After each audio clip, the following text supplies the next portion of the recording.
Good morning, friends. Welcome back to my YouTube channel, English Warrior. Learn, unlearn, and relearn.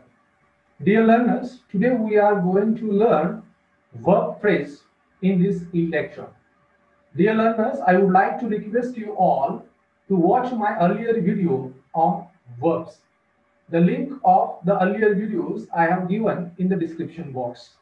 So I would like to request you all to watch my earlier video on verb. Dear learners, in this e-lecture, we are going to learn verb phrase. What is verb phrase and which is the function of verb phrase and which element occur as the verb element.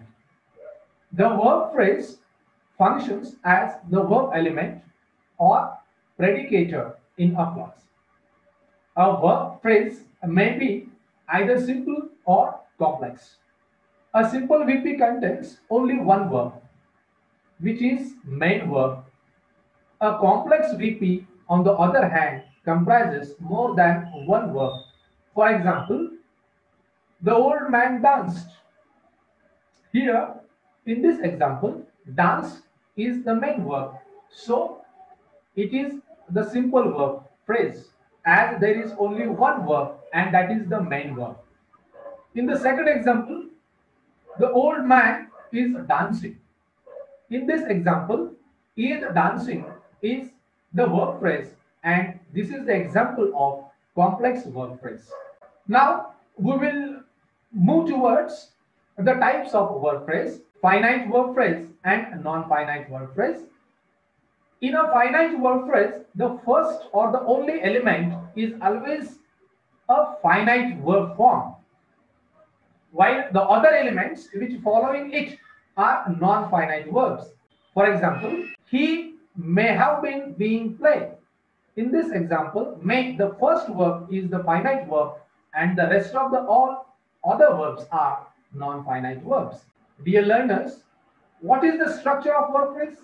Here we can see the structure of verb phrase. Maximum 4 auxiliaries can occur before the main verb. Dear learners, now we will try to study the difference between finite verb and non-finite verb phrase. Finite verb phrase, number 1, it has a tense distinction, the present tense or the past tense. We can identify the tense with the help of the finite verb phrase. For example, he studies English. Present tense, studies. He studied English, studied past tense. With this example, we can understand that the finite verb phrase makes a tense distinction. On the other hand, there is no tense distinction in non-finite verb phrase. The second distinction or the second difference is subject to verb concur in terms of person and number. For example, I am here, first person, singular, I. You are here, you, second person. He goes to college, they go to college. He, third person singular, they, third person plural. So there is yes we concur in finite verb phrase. On the other hand, there is no yes we concur in non-finite verb phrase. The third difference is mood distinction. Finite verb phrase makes a mood distinction. For example, the declarative, interrogative and imperative clauses such as the secretary has opened the file. This is the declarative statement. The secretary has opened the file. In the second example, has the secretary opened the file? It is interrogative. There is a question. And in the third example, open the file. It is imperative. Either it is order or advice or request. Open the file. Imperative. Which starts, the sentence starts with the main verb.